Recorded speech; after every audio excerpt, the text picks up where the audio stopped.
All right, here we go. Game 2 draft. Dalmonkia is up 1-0. It didn't look particularly close. It looked like they just got to do whatever they want on the map. Proactive plays, they got to do anything, and they didn't really even have to stretch. They just walked around and got everything. So, need to see much more tempo here from Gigabyte Marines. The draft, they go Caitlyn, Alistar, Renata as the first round of bans, matched by Maokai, Zaya, and Callista. So again, Zaya biting the dust on red side bans. Kaisa goes through number 1, responded to with Rumble Rel. This is a very potent combination for AoE damage. Cassante being picked, and Nautilus opting to take Cassante into Rumble, saying that's okay. It was good against us. It must be okay here too. Nautilus a little bit further down on the pool here on Prio for the support picks. I'm surprised that they jumped out for that. They do want to get a good pairing for Kaisa. That's not even that great. Second round, Wukong Vi is pinched, as well as Aphelios and Nico. We end up with Sivir being blind picked. Then we have Nocturne Akali, so definitely trying to punish this as a backline dive composition. Unfortunately, neither of these two champions has any way to turn on Kaisa. It takes Nocturne way too long to get his fear charged onto somebody, but that could be a way onto the backline. It looks like everything's going to be full on dive. They're going to say, hey, this is our style. We're you know, enough of trying to do it your way. You're clearly better. We're not going to try to do it your way. Let's do it our way. Let's get Levi on Nocturne. We'll see if we get a Giga Leash the way that he got, what was it, 5 years ago, when Galio went through and just leashed the entire jungle for him. I don't expect that to happen, but it could. So it'll be interesting to see what we get in game. And then we have Ahri as an answer for Showmaker. A little bit far down the tier list, but if that's what they're comfortable on, then that's what they're comfortable on.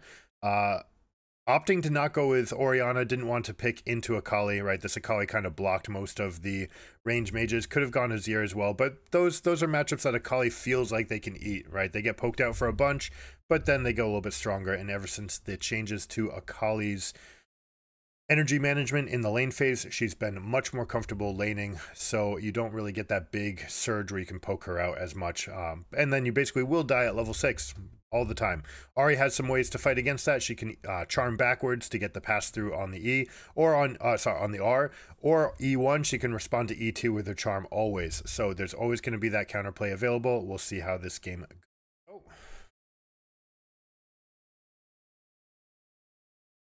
Probably dawn for you guys watching the game right now, but this was played primetime in Korea. Stadium not as full as I'd like it to be, especially with a Korean team playing. Perhaps they just expect this to be such a stomp that it's not worth going to. But you know, it's decent. It's like 70% of the seats look to be filled out. Of course, it will be the knockout stages where things truly sell out, and we'll hopefully get those raucous crowds for the semifinals and above. Early start, we've got fan out. I'd rather see, especially with a Nocturne and a Nautilus, you'd like to get a very proactive start because you want to springboard the Nocturne. You want him to be able to play with supreme confidence as to where the enemies are going to be. Lee Sin looks like he's moving over to blue, was hovering his own Raptors to get vision to make sure Nocturne wasn't stepping in there, so covers that for himself. Now, a leashed start from Lee Sin tends to mean that you get a Q. Why would you do it this way? What is he accomplishing by using his W for the extra attack speed there? If you know, please let me know, because otherwise it seems like it's not doing anything. You are getting the second charge up faster, maybe the cooldown. I don't think it's actually going to do anything good. Showmaker with a huge trade off the front to play against Katie. Actually cancels 2 auto attacks. Could have gotten more. Maybe did it on purpose, but yeah, Katie, you're really low already. Now, that's okay. Being low, Doran's shield plus your second wind and revitalize are going to be stronger as your low health. We just see a huge bot diff again, winning on the front side of this trade, even with just Sivir. Sivir should never be able to get that front line unless you just get an early lockup into both sides of the Q hitting.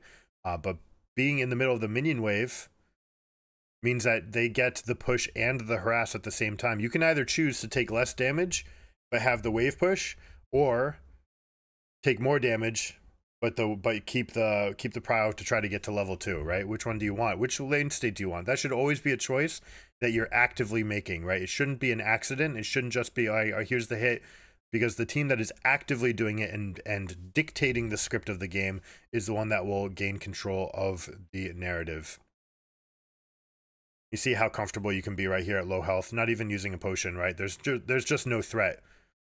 if your enemy laner is not running Ignite, then there's no threat of you dying in this position. And then even if they're running Ignite, you can just pop the potion and sort of cancel out the effects of the Ignite. The Ignite cancels the potion as well, but you're happy to make that trade. Showmaker showing no respect in this lane, not afraid at all of the Nocturne, assuming that Nocturne is on a full clear, has this ward down right here, so basically has knowledge that Nocturne has passed to a full clear, as is something you can expect versus Nocturne in general. You can expect them to go for full clear. They're trying to power 6. If they're power 6ing, what you really want to get off is this, and then come back and take one of your own camps on the respawn. But because they started, oh, we're going to talk about that for sure. Because they didn't start on Raptors, they're not going to be able to come back and do that for themselves. In fact, he's taking the very long way around, perhaps to avoid the Rel. Looks like Rel's actually trying to contest him for this. Yeah, puts the vision right on top of this, which means Lee Sin is super comfortable. And despite Nocturne going for full farm, no doubt, the fact that we had a leash on Lee and the fact that there was no doubt on his path means that he's back on the map faster. Nocturne is just getting back to base, so he's about 15 seconds behind Lee Sin's tempo. We'll see whether or not it matters. Lee Sin almost out-tempoed his own Gromp right here. In fact, he did. He was so fast, actually had more time for himself, so he doesn't waste it. Now I want to talk about this. Faker would have gotten that kill. I'm not saying Faker is better than Showmaker, but something that Faker does on Ahri that you should all take notice of. When you hit with the E,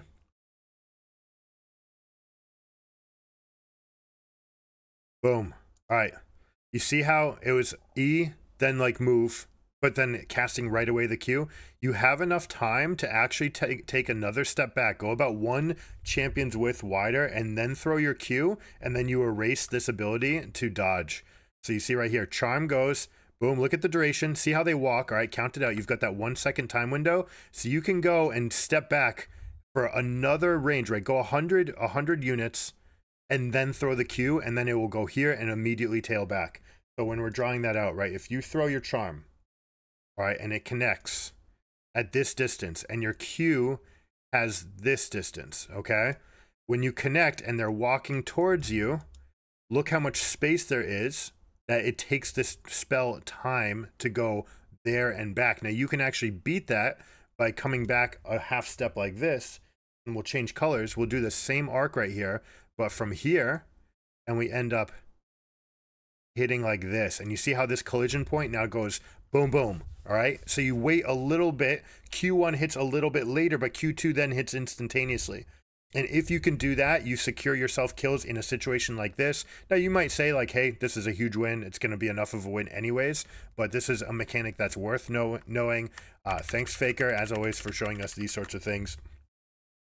That is absolutely something that you want to have in your playbook available when you take these games. All right, coming back out onto the map. Nocturne actually skipping Gromp, coming straight up to the lane like this, where he's trying to make something proactive happen, but this is very much against Nocturne's narrative of trying to go for the fast 6. As I was mentioning before, when you do want this fast 6 path, you basically want to go 1, 2, 3, 4, 5, 6, come back, scuttle, and be able to take your own camp. So if you're doing like your own Raptor start, get 7 camps to start.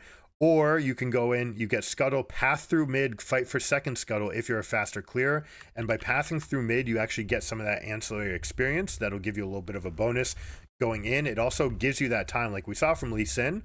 Lee Sin actually showed up 8 seconds before his Gromp respawn, meaning that he had time to path all the way back around it. Instead, if he had just gone through mid, share a moment of that experience, then you can actually get those fast 6, because then your next clear, you go full clear again into scuttle again through mid, and then you'll be level 6 by the time you're coming out for your next camps. Rather than waiting for the respawns of these, which is when most junglers are going to hit it, you'll actually be a full step ahead of them. Potentially a full quadrant, but definitely a full camp ahead of them for hitting level 6. And on a champion like Nocturne, that's important, right? You absolutely want to give it. That is something that you need to do in this matchup. Maybe they're saying, hey, it's not worth giving up experience because we need that level 6 spike off of Akali. As we see it as played, Ahri's trouncing this matchup, has the lead teleport items. The fact that the wave is pushing back to them, has 6 before 5, like in every metric possible, they are winning this lane.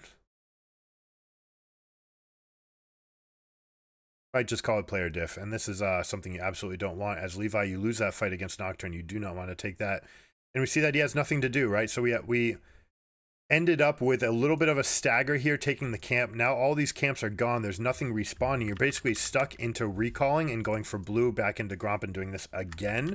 And only then will you be level 6. The good news is you'll have the blue buff in tow for your level 6 spike, meaning you'll get a little bit of the ability haste for it. But it's a very small amount. It does matter, though, as far as when you'll be able to get that second cast off. Maybe they tried to time it with Showmaker on an engage right here. Katie's not going to be feeling very good ever about the situation, but little chunks right here. This is what you're trying to do. You're trying to stay up on CS, try to get as much as you can. Oh, you shorts the queue. Just this kind of game, Caddy's just not bringing it at that level. Slight mechanical misplay there by Levi. When you pull that over, it makes a lot of sense to pull the camp. It's not like the old jungle buff though. Like, it's not just bleeding for the sake of it. You're actually using your companion for that damage. You want to walk over and then have your AoE as Nocturne hit both champions. And that's something you can use on every single champion, right? You start here as you approach like 300 or 200 health on the blue buff, depending on how many items you have, etc. You go over, you aggro this, you walk behind it, you let them group up, and then boom, AoE ability hits both. That's how you dual clear. Now, since there's no like spot where you can just kill both camps the way that there has been in the past, you have to do it. You just get to do it for 300 health. You don't get to do it for the whole camp. But that is something that you absolutely want to learn, so you can find the windows where you can do it. All right, let's see. Pallet moving in. I'd like to see this, but we have an answer. We have Sivert and Rakan going over to answer this play by Nocturne. Beautiful red carpet being laid out. This does mean that Kanna's going to die, but what is the playback going to be? Sivert and Rel are here, meaning they're going to take this fight for themselves. Katie is completely out of the fight, so we're still talking about a 4v3 here. And Kiaya will be the first one to bite the dust. Other two have to go. That means the Rift Herald does come over. Kaisa with one of the weaker responses. It is okay to go mid, push this in and say, hey, this is a prize. But unless you're so strong that you can hold them off from coming back in this position, then you don't actually get any net benefit, because they'll come back and pick this up. If you wanted net benefit, it had to be down here. You had to say, okay, your support and carry are roaming over. I will go to this lane and I will push, and I will take this down to 3 plates, collect 3 waves, 2 plates for myself, and call that the victory and trade that for the Rift Herald. Instead, we have this motion by Kaisa where you're coming over second, unless you have the best flanking kit in the world. This is not a play that you ever want to make. Not only that, but it's Kaisa that doesn't have like ability to get there quickly, apart from, you know, a super long range W. But the fight is moving this way. It's moving away from her. She's never going to participate, so she has to realize, okay, all right, this is fine. I just take this wave, but they left it in bot lane and get nothing for it in return. Now, Kana moving down bottom with Rumble. I absolutely love this. You get the early rotations. This is fine. I'd like to see a spin-off where you get the carry to pick up the Herald, and then you just immediately go here, pop it, get the item in tow. Then you have your strongest champion down in the bot lane. Teleport is available. You can reset the lanes if you want. Or you can take Sivir with her Mythic, get the shove, move over, get Prio and Dragon, potentially dive here with your Rumble, and then take the Dragon for free. So instead, they just kind of bounce around the lanes a little bit. Everyone goes to where they're comfortable. Ahri was already in the top lane, so Rumble comes down to bot. Anytime you go into these swaps, it's much better to get your solo laners, obviously, into the side lanes. Keep your AD carry away from being vulnerable. They're much safer in mid lane, shorter lane, very easy to escape, right? These arcs of escape are all very natural. And even if they go for a turbo flank, right, if they come from above you, you can just go do this and slide into the river. All right, Caddy, GAM in general, you have no business going for this. This dragon is not yours. Herald being popped, I love this, right? So you're going to penalize them already. That's going to be gold income for them. Equalizer being used up front to deal a significant amount of damage. Beautiful angle means that Pallet has no way to find a way out of that. Should have just used Q to hit that wall. And basically GAM just entered the game away by going for this dragon. They could have continued to try to get some form of scaling, but again, this inferior rotation where you're going to where they're going to be and they're stronger than you is just the fastest way to lose games. There are moments, you know, we will advocate for coin flipping when it's time to coin flip. Sometimes there's moments where it's only going to get worse. This is not one of those moments. We're talking about, you know, inhibitor being down, Baron buff in your base, and it's just like, okay, yeah, we just got to take one of these fights, because if we just let them bleed everything out, then yes, it's just going to get worse. This situation, you can let them get D2. This is meaningless. D2 is nothing. Go get yourself all the plates right here. Get yourself 4 people in mid if you need to. You could put 3 in mid, 1 in their jungle, 1 pushing top, and say, hey, we've got a significant advantage. You don't want to come through this vision. You don't want to leave the bot resources alone because you're ahead. And they say, yeah, we're going to go take this fight and almost deal no damage. Like, it's actually kind of insane. It's only after the all-out plus a full slate of Cassante spells that they get any amount of damage in this fight.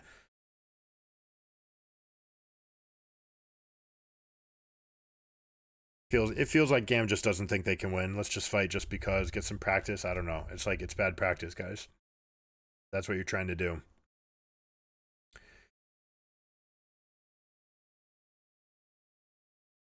I love this format. What do you guys think of the format? Put a timestamp 1238 in the comments.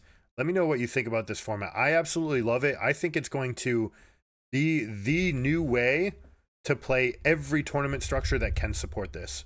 Swiss into eliminations and then playing best of 3s to survive is just such a cool way to do this. It really, like, for the teams that are getting knocked out, now they're getting knocked out in 4 or 5 games. And that's great. Like, that's better. You don't need to see the worst teams for that much longer. Give them a chance to fight. It does mean that if you, like, somehow got unlucky for a couple losses, like, it would have that much more of an impact. But even being 0-2 to start, you can win best of 3s. And you're going to have to win best ofs to win Worlds anyway. So if you want to compete in this tournament, it makes a whole lot of sense to play this format out. Absolutely love everything that it offers. And then you see more games, and plus, what's going to happen now, Damwon Kia, you know, went straight into this bracket being 1-2, right? But the teams that go into the 0-2 bracket and then win, and then they go to the 1-2 bracket and then win. Let's say they go to 3-2. You're talking about, if they make it out of the Swiss stage, they're going to play 9 to 11 games. Compare that to 4 games played by Genji and 5 by JDG. Right? There might be some significant rust. Not only that, but there's 12 days in between the last time that those #1 seeds played. They literally have to wait this entire week. They don't play till next Thursday. They haven't played since last Saturday, right? So we're talking about a significant chunk of time that they have off.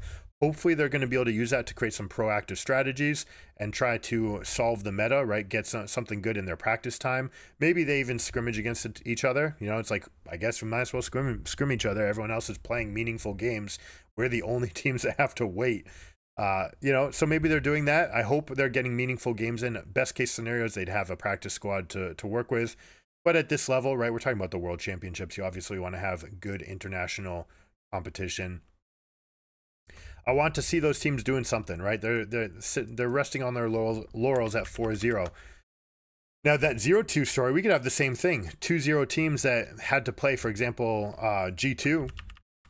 G2 could be in a position where you have to play 1 series, lose, play another series, potentially play a 3rd series. And again, we could have that situation where we're coming out of this with at least 8 games played and up to 11. And that's like an insane amount of not just practice, but meaningful pressure practice, right? Where you're there and you're like, okay, I am totally comfortable on stage. I am totally comfortable with the dynamics of winning and losing in this best of series. That can be a very big benefit. So teams need to find a way. If they don't get that, they need to visualize it. They need to set themselves up for success. We'll pause that story as we look at the battle lines here. Look at the nice big spread, 4 even players. Rumble a little bit far away means that he's not going to get the perfect equalizer out, so they jump straight ahead of it. It means GAM does get a very good fight for themselves. In fact, they might even win this fight. Showmaker dashing forward, though, just ripping them apart. Resets on the ultimate means he's able to take everything. That first kill on Ahri makes such a big difference on getting that. The first time that we saw Leandries as an adaptation on Ahri was as a way to use R4, R5, right? So you normally get your 3 stacks, but you continue to get them as you get shutdowns, you move forward. And by having Liandry's, you're in combat with champions for longer. So even if you hit them and then you have to dodge out for a while, you don't need to worry about being out of combat and not getting credit for a takedown. Liandry's takes that and gives you those resets so that you can get those extra R's out. And then the R AoE spray gets extra procs of Liandry's. It lets you play the fight very patiently. It's why we absolutely love this item on this champion. We love to see a Showmaker doing it like this, using the R to reposition the Q, make it come back through. There he is, Showmaker diff. You see the smiles? He's like, yeah, I got him. That's me. Who did that? I did that. But yeah, right. So if you have that break, right, if you're talking about a Saturday to Thursday, 12, we're talking 11 to 12 day break for those teams that just won in the 2-0 bracket. Visualization is your friend, right? You can meditate. You can actually put yourself into that spot. That's the role of the sports psychologist. When you get to these levels, when you get to these tournaments, you start using this time to say, okay, what's it going to be like? What's it smell like in the stadium? What does it sound like with the crowd? Picture that moment where you make that explosive play and the crowd just amplifies, right? They go nuts, right? They start making tons of noise for you, and it's for you.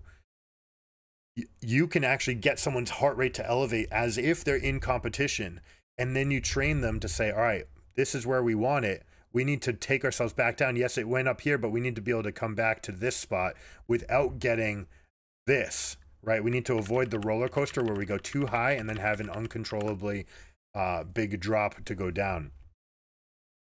What's this replay for? Cool, calm, collected. I don't know. Another tool that you can do, you can talk to other champs, bring in guest speakers, bring in people who have been there before, especially from your region. If you're JDG, bring in the champs of old, bring in Uzi, right? Someone who's a celebrity in your country. Say, hey, Uzi, tell me what it's like. Tell me what it's like to be at that stage, to win MSI. Tell me what it's like to lose in the World Finals. Right? And make it real. Get those people that feeling so that they're not afraid of it. So that when it comes and it hits them for the first time, it's not a big surprise. These are the tools that you can use to do it. Because most of these teams, the truth is they don't win their first time up, right? Usually it's a, hey, we make a step, and then we compete for the championship. Goat is the only one who didn't have to do that, right? Faker was the raid boss. He was that one that was blocking you from this growth, and he's just like, nope, sit down, right? Like, you can come again. It's not enough, Peanut.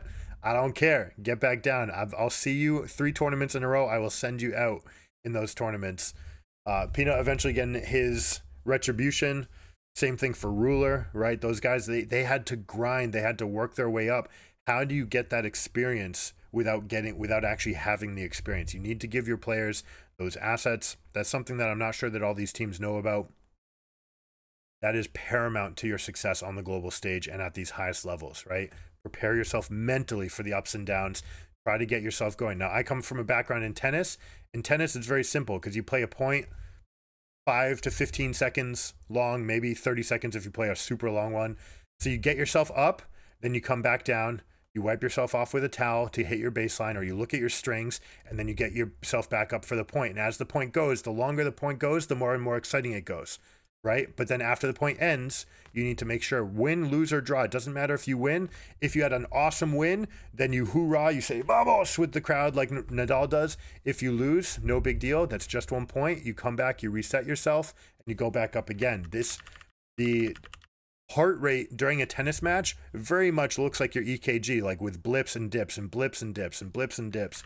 What you're trying to do is avoid that like roller coaster where it's like, oh my God, we're gonna win, and then you let yourself get to that spot where you're excited about the victory and not just about the task at hand.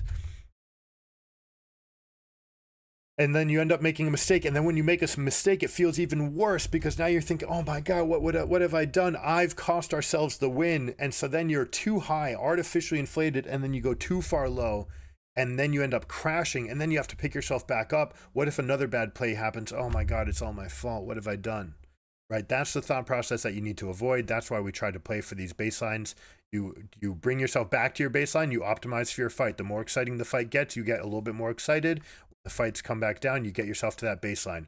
Baseline being your like normal activation, like I'm totally calm, I'm good. And then you activate yourself for playing, for caring. You need to want to care about the result. And then as the intensity comes up, you bring the intensity up for those moments, because you cannot sustain this level for an entire game. All right, this needs to be the big team fight, 5v5. People are diving on you. You're using your flash. You're dodging all these abilities and you're hitting damage. This is deft, right? You have to survive and then fight and then deal damage and then someone dies. People drop. The odds are against you. The odds are with you. It doesn't matter, but you're just playing your best. But you can't hold that forever. Then you come back down. You take a deep breath. This is the most common way. Just breathing yourself. Realize where you're at and then activate again when it's time. Wanted to give you guys that little story. This game looks like it's well in hand, so it seems like a better use of our time to go over that. If you like content like that, make sure you guys subscribe, right? You can check out gigagamingacademy.com, or you can just go into the YouTube, subscribe to the channel, make sure you have that notifications on. We're covering every single game at Worlds, and we're often going over lessons like that. And, you know, we'll bring in guest speakers, sports psychologists, GMs of professional teams. Here we go. We've got the big fight. Beautiful engage by Rel, finds everybody. Rumble Ultimate splits the team fight in half, makes it very easy for Ahri to play through. The Leandries is ticking, and boom, I was going to say boom goes Cassante, Kiaya and Cassante, but not quite. But they do end up getting them. This is going to be a very easy Baron. Akali and Kaisa should go over and take the dragon in response.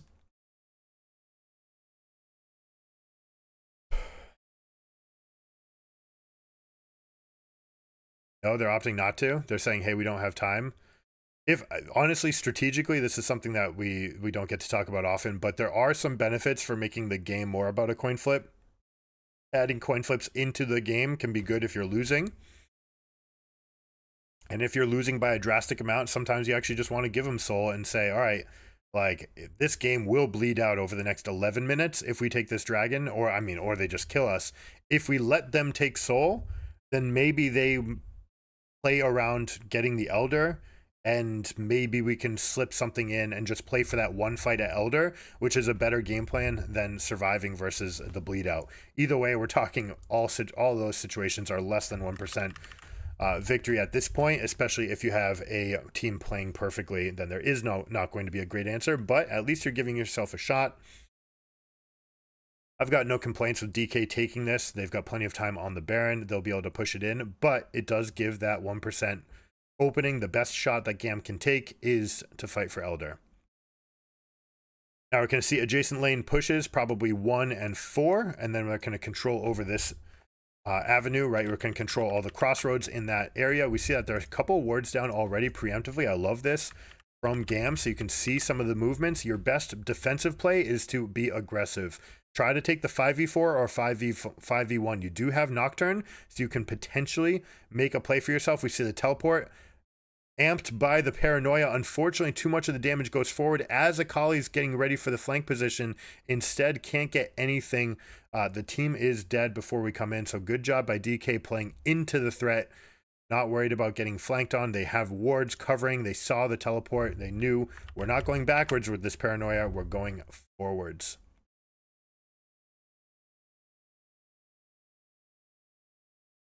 I'd like Canyon actually to be the one taking these shields, tanking up for the turret. You see they're just going to sit there. Two cannons is more than good enough threat on the turret. You can just stand, hover, protect them. You can even use your body to block them. You saw how Lee Sin and Rumble were standing in front of them with the shield active, ready to go, right? So they're basically standing right in front. They're going to try to block any amount of poke onto these cannons and just let them whittle down the game. All right, here we go. Beautiful reposition by Canyon to get a kick against the wall. Beautifully done. And they're just slapping them with their wallets. Beautiful game. DK throwing out tons of questions. GAM not able to get all the answers. And DK survives. They'll be playing in the 2-2 bracket on Sunday. Luck to them there. We'll see them there.